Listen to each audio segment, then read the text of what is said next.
ओम नमः शिवाय। शिव जी सदा सहाय। ओम नमः शिवाय। गुरु जी सदा सहाय। ओम नमः शिवाय। शिव जी सदा सहाय। ओम नमः शिवाय। गुरु जी सदा सहाय। ओम नमः शिवाय। शिव जी सदा सहाय। ओम नमः शिवाय। गुरु जी सदा सहाय। ओम नमः शिवाय। शिव जी सदा सहाय। ओम नमः शिवाय। गुरु जी सदा सहाय। ओम नमः शिवाय। शिव जी सदा सहाय। ओम नमः शिवाय। गुरु जी सदा सहाय। ओम नमः शिवाय। शिव जी सदा सहाय। ओम नमः शिवाय। गुरु जी सदा सहाय। ओम नमः शिवाय। शिव जी सदा सहाय। ओम नमः शिवाय। गुरु जी सदा सहाय। जय गुरु जी। शुक्राना गुरु जी। अनंतम अनंतम शुक्राना गुरु जी। जय गुरु जी। शुक्राना गुरु जी। अनंतम अनंतम शुक्राना गुरु जी महाराज। गुरु जी आज्ञा दीजिए और भाई इसमें हम शिव पुराण का अध्याय शुरू करते हैं। भाइयों के उपालभ से अंधकार का तप करना और वर पाकर त्रिलोकी को जीतकर स्वेच्छाचार से में प्रवत होना, उसके मंत्रियों द्वारा शिव परिवार का वर्णन, पार्वती के सौंदर्य पर मोहित होकर अंधक का वहां जाना और नंदीश्वर के साथ युद्ध, अंधक के प्रहार से नंदीश्वर की मूर्छा, पार्वती के आवाहन से देवियों का प्रकट होना, युद्ध करना, शिव का आगमन और युद्ध, शिव द्वारा शुक्राचार्य का निकल जाना, शिव की प्रेरणा से विष्णु का काली रूप धारण करके दानवों के रक्त का पान करना, शिव का अंधक को अपने त्रिशूल में पिरोना और युद्ध की समाप्ति। जय गुरु जी। मंत्र जाप करते हैं। ओम नमः शिवाय। शिव जी सदा सहाय। ओम नमः शिवाय। गुरु जी सदा सहाय। जय गुरु जी। सनत कुमार जी कहते हैं, मुनिवर, एक समय हिरण्याक्ष का पुत्र अंधक अपने भाइयों के साथ विहार में संलग्न था। उसी समय उसके कामासक्त मदान्ध भाइयों ने उससे कहा, अरे अंधे, तुम्हें तो अब राज्य से क्या प्रयोजन है। हिरण्याक्ष तो मूर्ख था जो उसने घोर तप द्वारा शंकर जी को प्रसन्न करके भी तुम जैसे कुरूप, बेडौल, कीली प्रिय और नेत्रहीन को प्राप्त किया। ऐसे तुम राज्य के भागी तो हो नहीं सकते, क्योंकि भला तुम ही विचार करो कि कहीं दूसरे से उत्पन्न हुआ हुआ पुत्र भी राज्य पाता है। सच पूछो तो निश्चय ही इस राज्य के भागी हम ही लोग हैं। सनत कुमार जी कहते हैं, मुने, उन लोगों की यह बात सुनकर अंधक दीन हो गया। फिर उसने स्वयं ही बुद्धिपूर्वक विचार करके तरह तरह की बातों से उन्हें शांत किया और रात के समय वह निर्जन वन में चला गया। वहां उसने हजारों वर्ष तक घोर तप करके अपने शरीर को सुखा डाला और अंत में उस शरीर को अग्नि में होम देना चाहा। तब ब्रह्मा जी ने उसे वैसा करने से रोक कर कहा, दानव, अब तू वर मांग ले। सारे संसार में जिस दुर्लभ वस्तु को प्राप्त करने की तेरी अभिलाषा हो, उसे तू मुझसे ले ले।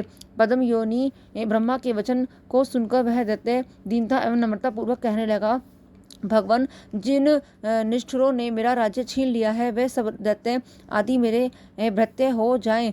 मुझ अंधे को दिव्य चक्षु प्राप्त हो जाए। इंद्र आदि देवता मुझे कर दिया करें और देवता, दैत्य, गंधर्व, यक्ष, नाग, मनुष्य, दैत्यों के शत्रु नारायण, सर्वमय शंकर तथा अन्य अन्य कहीं भी प्राणियों से मेरी मृत्यु न हो। उसके उस अत्यंत दारुण वचनों को सुनकर ब्रह्मा जी सशंकित हो उठे और उससे बोले। ब्रह्मा जी ने कहा, दैत्येंद्र, ये सारी बातें तो हो जाएंगी, किंतु तू अपने विनाश का कोई कारण भी तो स्वीकार कर ले, क्योंकि जगत में कोई ऐसा प्राणी न हुआ है और न आगे होगा कि जो काल के गाल में न गया हो। फिर तुझ जैसे सत्पुरुषों को तो अत्यंत लंबे जीवन का विचार त्याग ही देना चाहिए। ब्रह्मा के इस अन्योन्य भरे वचनों को सुनकर वह दैत्य पुनः बोला। अंधक ने कहा, प्रभो, तीनों कालों में जो उत्तम, मध्य और नीच नारियां होती हैं, उन्हीं नारियों में कोई रत्नभूता नारी मेरी भी जननी होगी।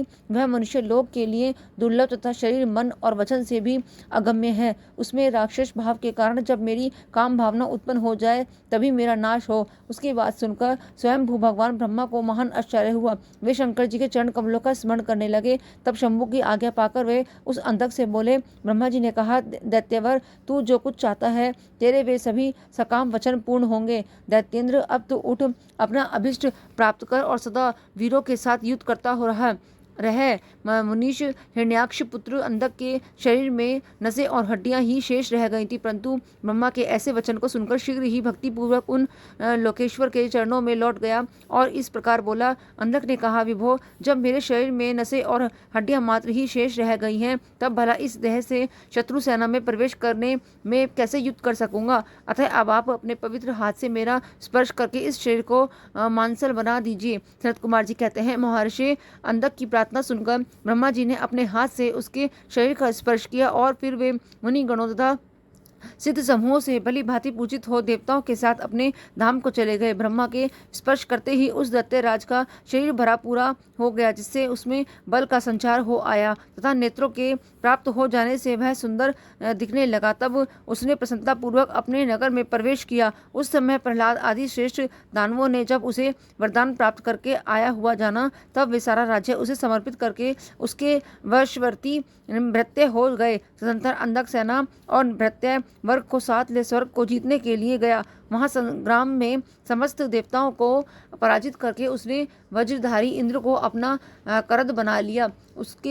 उसने यत्र तत्र बहुत सी लड़कियां लड़कर नागों, सुपर्णों, श्रेष्ठ राक्षसों, गंधर्वों, यक्षों, मनुष्यों, बड़े बड़े पर्वतों, वृक्षों और सिंह आदि समस्त चौपाइयों को भी जीत लिया। यहाँ तक कि उसने चराचर त्रिलोकी को भी अपने वश में कर लिया। तदंतर वह रसातल में, भूतल पर तथा स्वर्ग में जितनी सुंदर रूप वाली नारियां थीं, उनमें से हजारों को जो अत्यंत दर्शनीय तथा अपने अनुकूल थी, साथ लेकर विभिन्न पर्वतों पर तथा नदियों के रमणीय तटों पर विहार करने लगा। दैत्यराज अंधक सदा दुष्टों का ही संग करता था। उसकी बुद्धि मद से अंधी हो गई थी, जिससे उस मूढ़ को इसका कुछ भी ज्ञान नहीं रह गया कि परलोक में आत्मा को सुख देने वाला भी कोई कर्म करना चाहिए। इस प्रकार वह महामनस्वी दैत्य उन्मत्त हो और अपने सारे प्रधान पुत्रों को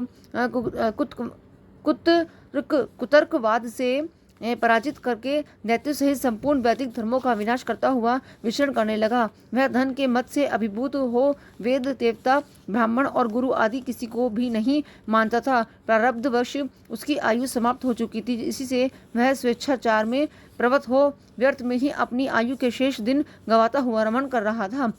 उस दानव श्रेष्ठ के 3 मंत्री थे, जिनका नाम था दुर्योधन, वैदस और हस्ती। एक समय उन तीनों ने उस पर्वत के किसी रमणीय स्थान पर एक परम रूपवती नारी को देखा। उसे देखकर वे शीघ्रगामी श्रेष्ठ दैत्य हर्षमग्न हो तुरंत ही महादैत्यपति वीरवर अंधक के पास पहुंचे और बड़े प्रेम से उस देखी हुई घटना का वर्णन करने लगे। मंत्रियों ने कहा, दैत्येंद्र, यहाँ एक गुफा के भीतर हमने एक मुनि को देखा है। ध्यानस्थ होने के कारण उसके नेत्र बंद है। वह बड़ा रूपवान है। उसके मस्तक पर अर्धचंद्र की कला अपनी छटा बिखेर रही है और कमर में गजेंद्र की खाल बंधी हुई है। बड़े बड़े नाग उसके सारे शरीर में लिपटे हुए हैं। खोपड़ियों की माला ही उस जटाधारी का आभूषण है। उसके हाथ में त्रिशूल है तथा एक विशाल धनुष, बाण और तुणीर भी यह धारण किए हुए है। उसका अक्षसूत्र स्पष्ट दिख रहा है। उसके 4 भुजाएं तथा लंबी लंबी जटाएं हैं। वह खड़ग, त्रिशूल और लकुट धारण किए हुए है। उसकी आकृति अत्यंत गौर है और उस पर भस्म का अनुलेप लगा हुआ है। वह अपने उत्कृष्ट तेज से शोभित हो रहा है। इस प्रकार उस श्रेष्ठ तपस्वी का सारा वेश ही अद्भुत है। उससे थोड़ी ही दूर पर हमने एक और पुरुष को देखा, जो विकराल वानर सा है। उसका मुख बड़ा भयंकर है। वह सभी आयुध धारण किए हुए है, परंतु उसका हाथ रुक्ष है। वह उस तपस्वी की रक्षा में तत्पर है। उसके पास ही एक बूढ़ा सफेद रंग का बैल भी बैठा है। उस बैठे हुए तपस्वी के पार्श्व भाग में हमने एक शुभ लक्षणा संपन्न नारी को भी देखा है। वह भूतल पर रत्न स्वरूपा है। उसका रूप बड़ा मनोरम है और तरुणी होने के नाते वह मन को मोह लेती है। मूंगे, मोती, मणि, स्वर्ण, रत्न और उत्तम वस्त्रों से वह सुसज्जित है। उसके गले में सुंदर मालाएं लटक रही हैं। कहाँ तक कहें कि वह इतनी सुंदर है कि जिसने उसे एक बार देख लिया, उसका नेत्र धारण करना सफल है। उसे फिर इस लोक में अन्य वस्तुओं के देखने से क्या प्रयोजन। वह दिव्य नारी पुण्यात्मा मुनिवर महेश्वर की मान्या एवं प्रियतमा भार्या है। दैत्येंद्र, आप तो उत्तमोत्तम रत्नों का उपभोग करने वाले हैं, अतः उसे यहाँ बुलवाकर देखिए, वह आपके भी देखने योग्य है। सनत कुमार जी कहते हैं, मुनिश्रेष्ठ मंत्रियों के उन वचनों को सुनकर दैत्यराज अंधक कामातुर हो उठा। उसके सारे शरीर में कंप छा गया। फिर तो उसने तुरंत ही दुर्योधन आदि को उस मुनि के पास भेजा। मंत्रियों ने वहां जाकर मुनीश्वर को प्रणाम करके उनसे अंधकासुर का संदेश कहा तथा बदले में शिवजी का उत्तर सुनकर वह लौटकर अंधक से बोले। मंत्रियों ने कहा, राजन, आप तो संपूर्ण दैत्यों के स्वामी हैं, फिर भी उस महान पराक्रमी वीरवर तपस्वी मुनि ने अपनी बुद्धि से त्रिलोकी को तृण के समान समझकर हंसते हुए आपके लिए ऐसी बातें कही हैं। उस निशाचर का शौर्य और धैर्य अस्थिर है। वह दानव, कृपण, सत्वहीन, क्रूर, कृतघ्न और सदा ही पाप कर्म करने वाला है। क्या उससे सूर्यपुत्र यम का भय नहीं है? कहा तो मैं मेरे दारुण शस्त्र और मृत्यु को भी संत्रस्त कर देने वाला युद्ध, और कहाँ वह वानर का सा मुख वाला डरपोक निशाचर जिसके सारे अंग बुढ़ापे से जर्जर हो गए हैं। कहाँ मेरा यह स्वरूप और कहाँ तेरी मंद भाग्यता। तेरी सेना भी तो नहीं के बराबर ही है। फिर भी यदि तुझमें कुछ सामर्थ्य हो तो युद्ध के लिए तैयार हो जा और आकर कुछ अपनी करतूत दिखा। मेरे पास तुझ जैसे पापियों का विनाश करने वाला वज्र सरीखा भयंकर शस्त्र है, और तेरा शरीर तो कमल के समान कोमल है। ऐसी दशा में विचार करके तुझे जो रुचिकर प्रतीत हो वह कर। शरद कुमार जी कहते हैं, मुनिवर मंत्रियों की बात सुनकर माता पार्वती पर मोहित हुआ। वह कामांध राक्षस विशाल सेना लेकर चल दिया और वहां पहुंचकर नंदीश्वर से युद्ध करने लगा। बड़ा भयानक युद्ध हुआ। उस समय युद्ध स्थल में चर्बी, मज्जा, मांस और रक्त की कीच मच गई थी। वहां सिर कटे हुए धड़ नाच रहे थे और कच्चा मांस खाने वाले जानवर चारों ओर व्याप्त हो गए थे, जिससे वह बड़ा भयंकर लग रहा था। थोड़ी ही देर में दैत्य भाग खड़े हुए। तब पिनाकधारी भगवान शंकर दक्ष कन्या सती को भली भांति धीरज बताते हुए बोले, प्रिय, मैंने जो पहले अत्यंत भयंकर महान पाशुपत व्रत का अनुष्ठान किया था, उसमें रात दिन तुम्हारे प्रसंगवश जो हमारी सेना का विनाश हुआ है वह विघ्न सा आ पड़ा है। देवी मरण धर्मा प्राणियों का जो अमरों पर आक्रमण हुआ है, यह मानव पुण्य का विनाश करने वाला कोई ग्रह प्रकट हो गया है। अतः अब मैं पुनः किसी निर्जन वन में जाकर उस परम अद्भुत दिव्य व्रत की दीक्षा लूंगा और उस कठिन व्रत का अनुष्ठान करूंगा। सुंदरी, तुम्हारा शोक और भय दूर हो जाना चाहिए। शरद कुमारी जी कहते हैं, उन्हें इतना कहकर उग्र प्रभावशाली महात्मा शंकर धीरे से अपना सिंघा बजाकर एक अत्यंत भयंकर पावन वन में चले गए। वहां वे 1000 वर्षों के लिए पाशुपत व्रत के अनुष्ठान में तत्पर हो गए। इस व्रत का निभाना देवों और असुरों की शक्ति के बाहर है। इधर शील गुण से संपन्न पतिव्रता देवी पार्वती मंत्राचल पर ही रहकर शिवजी के आगमन की प्रतीक्षा करती रहती थी। यद्यपि पुत्र स्थानीय वीरक गण उनकी सुरक्षा में तत्पर थे, तथापि उस गुहा के भीतर अकेली रहने के कारण वे सदा भयभीत रहती थी, जिससे उन्हें बड़ा दुख होता था। इसी बीच वरदान के प्रभाव से उन्मत्त हुआ वह दैत्य अंधक, जिसका धैर्य कामदेव के बाणों से छिन्न भिन्न हो गया था, अपने मुख्य योद्धाओं को साथ ले पुनः उस गुफा पर चढ़ आया। वह सैनिकों सहित उसने वीरक गण के साथ अत्यंत अद्भुत युद्ध किया। उस समय सभी वीरों ने अन्न, जल और नींद का परित्याग कर दिया था। इस प्रकार वह युद्ध लगातार 500 वर्ष दिन रात चलता रहा। अंत में दैत्यों की भुजाओं से छूटे हुए आयुधों के प्रहार से नंदीश्वर का शरीर घायल हो गया, जिससे वह गुहा द्वार पर ही गिर पड़े और मूर्छित हो गए। उनके गिरने से गुहा का सारा दरवाजा ही ढक गया, जिसके उसका खोलना जाना असंभव था। फिर दैत्यों ने 2 ही घड़ी में सारे वीरक गण को अपने अस्त्र समूहों से आच्छादित कर दिया था। पार्वती ने भगवान विष्णु और ब्रह्मा जी का स्मरण किया। स्मरण करते ही ब्रह्मा जी ब्राह्मी, नारायणी, ऐन्द्री, वैश्वानरी, याम्या, नृति, वारुणी, वायवी, कुबेरी, यक्षेश्वरी, गारुड़ी आदि देवियों के रूप में समस्त देवता, यक्ष, सिद्ध, गुहक आदि शस्त्रास्त्रों से सुसज्जित होकर अपने अपने वाहनों पर सवार हो पार्वती के पास आ पहुंचे और राक्षसों के साथ भिड़ गए। कुछ समय बाद भगवान शिव भी आ गए।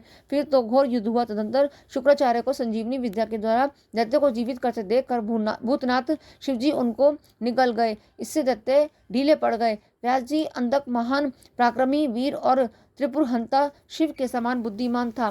सैकड़ों वरदान मिलने के कारण वह उन्माद के वशीभूत हो रहा था। यद्यपि बहुसंख्यक शास्त्रों की चोटी से उसका शरीर जर्जर हो गया था, फिर भी शिवजी पर विजय पाने के लिए उसने दूसरी माया रची। जब प्रलयकालीन अग्नि के समान शरीर धारण करने वाले भूतनाथ त्रिपुरारी शंकर ने अपने त्रिशूल से उसे बुरी तरह छेद डाला, तब भूतल पर गिरे हुए उसके रक्त कणों से युद्ध अंधक प्रकट हो गए। उनसे सारी रणभूमि व्याप्त हो गई। वे विकृत मुख वाले भयंकर राक्षस अंधक के सदस्य ही पराक्रमी थे। इस प्रकार जब पशुपति द्वारा मारे गए सैनिकों के घावों से निकले हुए अत्यंत गरम गरम रक्त बिंदुओं से दूसरे सैनिक उत्पन्न होने लगे, तब बहुत सी भुजारूपी लताओं द्वारा आक्रांत होने के कारण कुपित हुए बुद्धिमान भगवान विष्णु ने प्रमथनाथ शिव को बुलाकर योग बल से एक ऐसा अजय स्त्री रूप धारण किया जिसका मुख विकृत था और रूप उग्र विकराल और कंकाल मात्र था। वह स्त्री रूप शंभु के कान से निकला था। जब उन देवी ने रणभूमि में उपस्थित हो अपने युगल चरणों से पृथ्वी को अलंकृत किया, तब सभी देवता उनकी स्तुति करने लगे। तत्पश्चात भगवान ने उनकी बुद्धि को प्रेरित किया। फिर तो वे शुद्धार्थ होकर रण के मुहाने पर उन सैनिकों के तथा दैत्यराज के शरीर से निकले हुए अत्यंत गर्म गर्म रुधिर का पान करने लगी, जिससे राक्षसों का उत्पन्न होना बंद हो गया। तदंतर एकमात्र अंधक ही बच रहा। यद्यपि उसके शरीर का रक्त सूख गया, तथापि वह अपने कुलोचित सनातन शास्त्र धर्म का स्मरण करके अविनाशी भगवान शंकर के साथ भयंकर थप्पड़ों से वज्र सदृश जानुओं और चरणों में वज्राकार नखों से मुख, भुजा और सिरों से संग्राम करता रहा। तब प्रमथनाथ शिव ने रणभूमि में उसका हृदय विदीर्ण करके उसे शांत कर दिया। फिर त्रिशूल भोग कर उसे स्थाणु के समान ऊपर को उठा लिया। उसका जर्जर शरीर नीचे को लटका रहा। सूर्य की किरणों ने उसे सुखा दिया।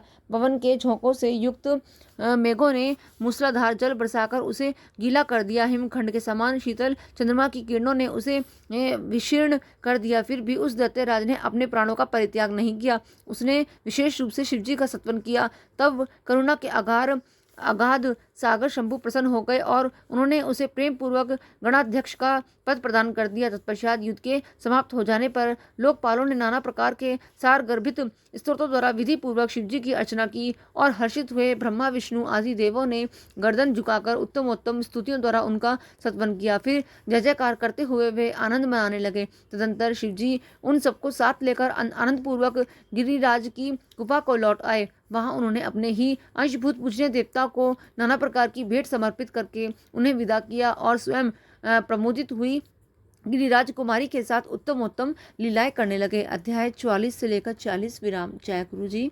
अब अध्याय है नंदीश्वर द्वारा शुक्राचार्य का अपहरण और शिव द्वारा उनका निगल जाना। 100 वर्ष के बाद शुक्र का शिवलिंग के रास्ते बाहर निकलना। शिव द्वारा उनके शुक्र नाम रखा जाना। शुक्र द्वारा जपे गए मृत्युंजय मंत्र और शिवाष्टोत्तर शतनाम स्तोत्र का वर्णन। शिव द्वारा अंधक को वर प्रदान। व्यास जी ने पूछा, महान बुद्धिमान सनत कुमार जी, जब वह महान भयंकर एवं रोमांचकारी संग्राम चल रहा था, उस समय त्रिपुरारी शंकर ने दैत्य गुरु विद्वान शुक्राचार्य को निगल लिया था। यह घटना मैंने संक्षेप में ही सुनी थी। अब आप उसे विस्तार पूर्वक वर्णन कीजिए। पिनाकधारी शिव के उदर में जाकर उन महायोगी शुक्राचार्य ने क्या किया था? शंभु की जठार अग्नि से उन्हें जलाया क्यों नहीं? भृगुनंदन बुद्धिमान शुक्र भी तो कल्पांतकालीन अग्नि के समान उग्र तेजस्वी थे। वे शंभु के जठर पंजर से कैसे निकले? उन्होंने कैसे और कितने काल तक आराधना की थी? तात उन्हें तो मृत्यु का शमन करने वाली पराविद्या प्राप्त हुई थी। वह विद्या कौन सी है जिससे मृत्यु का निवारण हो जाता है? मुने, लीला विहारी देवादिदेव भगवान शंकर के त्रिशूल से छूटे हुए अंधक को गणाध्यक्षता की प्राप्ति कैसे हुई? तात मुझे शिव लीलामृत श्रवण करने की विशेष लालसा है, अतः आप मुझ पर कृपा करके वह सारा वृतांत पूर्ण रूप से वर्णन कीजिए। ब्रह्मा जी कहते हैं, अमित तेजस्वी व्यास जी ने इन वचनों को सुनकर सनत कुमार शिव जी के चरण कमलों का स्मरण करके कहने लगे। सनत कुमार जी ने कहा, मुनीश्वर, भगवान शंकर के प्रमथों की जब अत्यंत विजय होने लगी, तब अंधक घबरा कर शुक्राचार्य जी की शरण में गया और उसने गिड़गिड़ाकर मृत संजीवनी विद्या के द्वारा मरे हुए असुरों को जीवित करने की प्रार्थना की।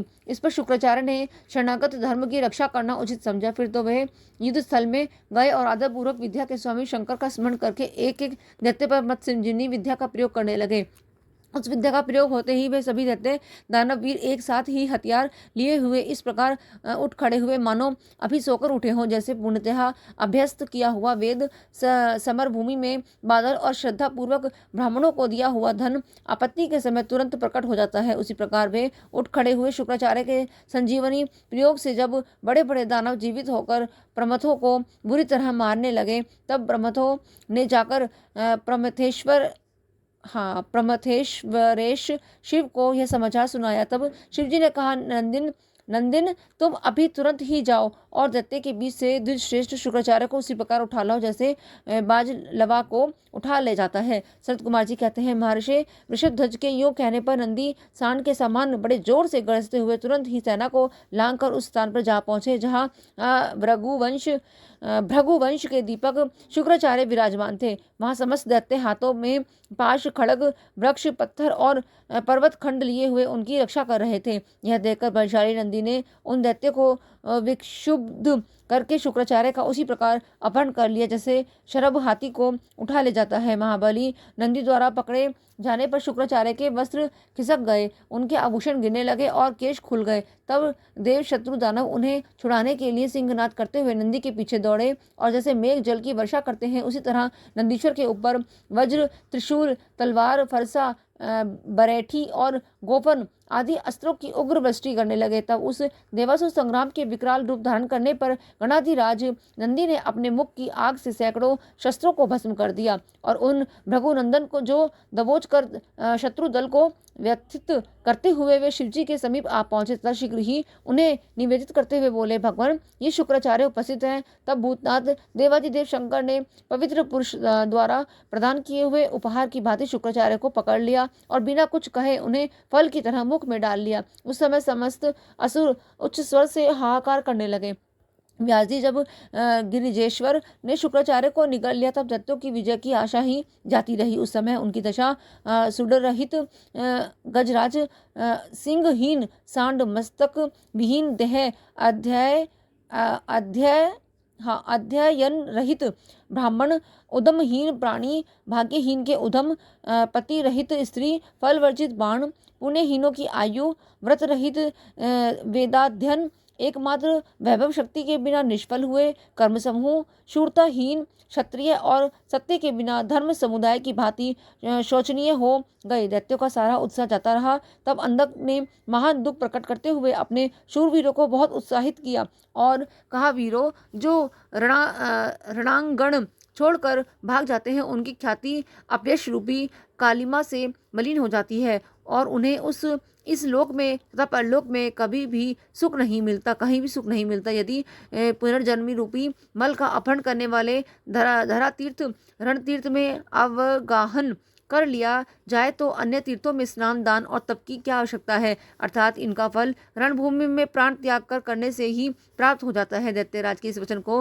पूर्ण रूप से धारण करके वे दैत्य तथा दानव रणभेरी बजाकर रणभूमि में प्रमथ गणों पर टूट पड़े और उन्हें मतने लगे तथा बाण, खड़ग, वज्र, सरीखे, कठोर पत्थर, भुषुंडी, भिंदी, पाल, शक्ति, भाले, फरसे, खटवांग, पट्टिश, त्रिशूल, लकुट और मूसलों द्वारा परस्पर प्रहार करते हुए भयंकर मार काट कर मचाने लगे। इस प्रकार अत्यंत घमासान युद्ध हुआ। इसी बीच विनायक, स्कंद नंदी, सोमनंदी, वीर नेगमय और महाबली वैशाख आदि उग्र गणों ने त्रिशूल शक्ति और बाण समूहों की धारावाहिक वर्षा करके अंधक को अंधा बना दिया। फिर तो प्रमथों तथा असुरों की सेना में महान कोलाहल मच गया। इस घोर शब्द को सुनकर शंभु के उदर में स्थित शुक्राचार्य आश्चर्य रहित वायु की भांति निकलने का मार्ग ढूंढते हुए चक्कर काटने लगे। उस समय उन्हें रुद्र के उदर में पताल सहित सातों लोक, ब्रह्मा, नारायण, इंद्र, आदित्य और अप्सराओं के विचित्र भुवन तथा